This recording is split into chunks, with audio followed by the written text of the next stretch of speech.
1966 ലാൽ ബഹദൂർ ശാസ്ത്രിയുടെ ആകസ്മികമായ മരണത്തെ തുടർന്ന് ഇന്ദിരാഗാന്ധി ഇന്ത്യയുടെ പ്രധാനമന്ത്രിയായി തെരഞ്ഞെടുക്കപ്പെടുന്നു. എതിരാളികളും രാഷ്ട്രീയ നിരീക്ഷകരും ഒരുപോലെ ഇന്ദിരാഗാന്ധിയെ ഗൂങ്കി ഗുഡിയ, അതായത് മിണ്ടാപ്പാവ എന്ന് വിളിച്ച് അന്ന് കളിയാക്കിയിരുന്നുവെങ്കിലും പാകിസ്ഥാനെതിരെ 1971 യുദ്ധം വിജയിപ്പിച്ച് ബംഗ്ലാദേശിന് സ്വതന്ത്രം വാങ്ങിക്കൊടുത്തും ലോകരാജ്യങ്ങൾ എതിർത്തിട്ടും ഇന്ത്യൻ മണ്ണിൽ അണുബോംബിനെ അടിത്തറയിട്ടും അന്താരാഷ്ട്ര തലത്തിലെടുത്ത എല്ലാ ധീരമായ നിലപാടുകളാലൊക്കെ തന്നെ 15 വർഷം ഇന്ത്യ ഭരിച്ച് ഗൂങ്കി ഗുഡിയ എന്ന് വിളിച്ചവരെ കൊണ്ട് തന്നെ ദ അയൺ ലേഡി എന്ന് വിളിപ്പിച്ച മുതല്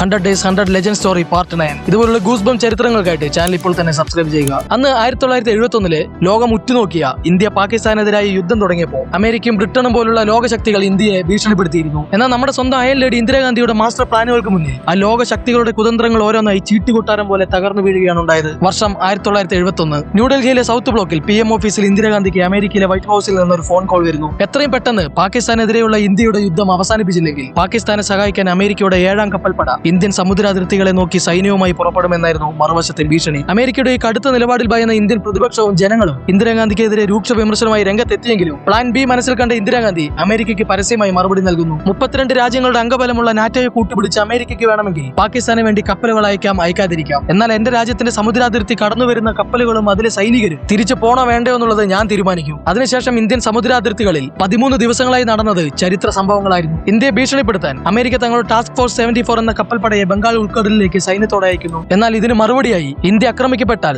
സോവിയറ്റ് യൂണിയൻ സൈനികമായി സഹായിക്കുമെന്ന കരാർ വ്യവസ്ഥയിൽ ഉണ്ടായിരുന്ന ഇന്നത്തെ റഷ്യ അവരുടെ വീറ്റോ പവർ ഉപയോഗിച്ച് ന്യൂക്ലിയർ വെപ്പണും യുദ്ധക്കപ്പലുകളും ബംഗാൾ ഉൾക്കടലിലേക്ക് അമേരിക്കൻ കപ്പലുകൾക്കെതിരെ അയക്കുന്നു. അമേരിക്കൻ കപ്പലുകളെ ന്യൂക്ലിയർ ബോംബിട്ട് തകർക്കാൻ റഷ്യ തയ്യാറാണെന്ന് അറിഞ്ഞതോടെ അമേരിക്കയും റഷ്യയും തമ്മിൽ നേരിട്ടുള്ള ഒരു യുദ്ധത്തിലേക്ക് കാര്യങ്ങൾ നീങ്ങുമെന്ന് അമേരിക്ക ഭയപ്പെട്ടു. ഇന്ദിരാഗാന്ധിയുടെ ശക്തമായ നിലപാടുകളാൽ ഒരു വശത്ത് അമേരിക്കയുടെ 7ാം കപ്പലുകളും സൈനികരും ഇന്ത്യൻ സമുദ്രാതിർത്തികളിൽ നിന്നും തോറ്റോടുകയും മറുവശത്ത് പാകിസ്ഥാനെ തോൽപ്പിച്ചുകൊണ്ട് ഇന്ത്യ ബംഗാളിന് സ്വാതന്ത്ര്യം നേടിക്കൊടുക്കുകയും ചെയ്തു. ഇതുപോലുള്ള 15 വർഷത്തെ ഇന്ദിരാഗാന്ധിയുടെ ധീരമായ പ്രധാനമന്ത്രി പദവിയിലെ ചരിത്ര സംഭവങ്ങൾക്കൊടുവിൽ 1984 ഒക്ടോബർ 30 ഒരു പൊതുയോഗത്തിൽ ഇന്ദിരാഗാന്ധി പ്രസംഗിക്കുന്നു. എന്റെ ജനങ്ങൾക്കായി എനിക്ക് കഴിയുന്നതെല്ലാം ഞാൻ ചെയ്തിട്ടുണ്ട്. ഏത് നിമിഷവും എനിക്ക് നിങ്ങളെ വിട്ട് പിരിയേണ്ടി വന്നേക്കാമെന്നായിരുന്നു ആ പ്രസംഗത്തിൽ ഇന്ദിരാഗാന്ധി പറഞ്ഞത്. ഈ പ്രസംഗത്തിന് തൊട്ടടുത്ത ദിവസം 1984 ഒക്ടോബർ 31 സ്വന്തം സുരക്ഷാ ഉദ്യോഗസ്ഥർ തന്നെ തന്റെ തോക്കിൽ നിന്ന് 30 ഉണ്ടകൾ ഇന്ദിരാഗാന്ധിയുടെ ശരീരത്തിലേക്ക് ഉതിർക്കുകയും അതിൽ 23 ഉണ്ടകൾ ശരീരത്തെ തുളച്ചു പാഞ്ഞു പുറത്തു പോവുകയും ബാക്കി 7 ഉണ്ടകൾ ശരീരത്തിനുള്ളിൽ തന്നെ കുടുങ്ങിക്കിടക്കുകയും ചെയ്തു. മറ്റൊരു പ്രധാനമന്ത്രിയും ഇത്ര ക്രൂരമായി കൊല്ലപ്പെട്ടിട്ടുണ്ടാവില്ല എന്ന ഹെഡിങ്ങോടുകൂടി പിറ്റേ ദിവസങ്ങളിലെ പത്രങ്ങളിൽ ഗൂങ്കുടിയ എന്ന വാക്കിന് പകരം ഉരുക്കു വനിത ഇന്ദിരാഗാന്ധി വെടിയേറ്റ് മരിച്ചു എന്ന വാർത്തകൾ ഇന്ത്യയും ലോകരാജ്യങ്ങളെയും ഒരുപോലെ നൊമ്പരപ്പെടുത്തി.